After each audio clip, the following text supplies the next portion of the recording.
I'm Troy Jenkins, agronomist with North Central Co-op. Today I'm in Mentone, Indiana, in a field that's had no spring tillage or burn downs. You know, this has been a real cold, wet, cloudy spring. It's been real hard for growers to get their tillage done or get some of their spring burn downs done.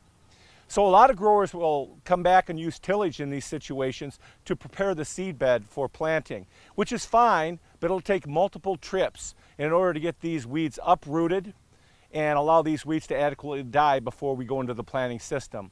Let's talk about some of the weeds we see here today in these fields like this. We have perennial weeds, things like dandelions, we have dock, we have Canadian thistle, and quackgrass. The majority of the weeds that we see in a field like this, though, are winter annuals, kind of like what we're seeing here with crestleaf groundsel. We also have things like chickweed, and we have henbit dead nettle. We have yellow rocket, field pennycress, mare's tail, yellow rocket, as I've mentioned, and we have sow thistle. So there are a lot of different weeds that we deal with. A lot of these weeds are really easy to kill earlier in the spring, but as they get to the point where they bolt like this and they begin to go into the reproductive mode and flower, they become very, very difficult to kill. A lot of growers will use a 5-pound glyphosate in order to knock these weeds out with their burn downs. And at this stage, we need to be up about 45 ounces to the acre.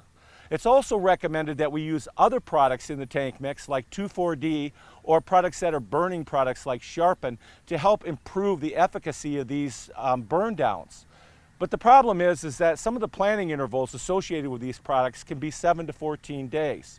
Many agronomists agree that waiting the 7 to 14 days is still an improvement because we start with a clean system that allows for good germination, adequate growth and development, and nice stands. Another problem that we can have sometimes is that many products that we might use in crop don't do a very good job at killing these weeds. And of course, the problem associated is that these weeds at 12 inches or higher in height cause a 10% reduction in soybean growth and development and yield, and a 22% reduction in yield in corn.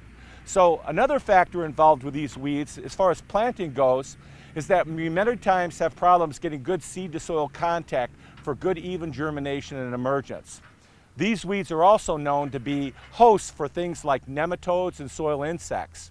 Being wet and not drying out from the density of the canopy, we have seedling blights that many times will cause problems with root rots and different seedling diseases, reducing the stands.